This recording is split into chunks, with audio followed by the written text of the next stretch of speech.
Ever wondered how your fridge stays cold 24/7?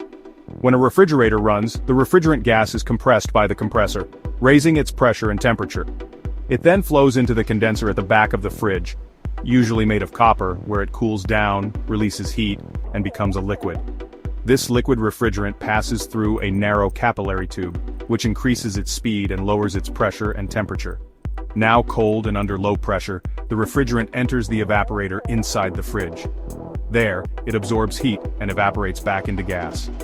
As it takes in heat, the fridge interior cools down, keeping food fresh. The refrigerant then returns to the compressor and the cycle repeats.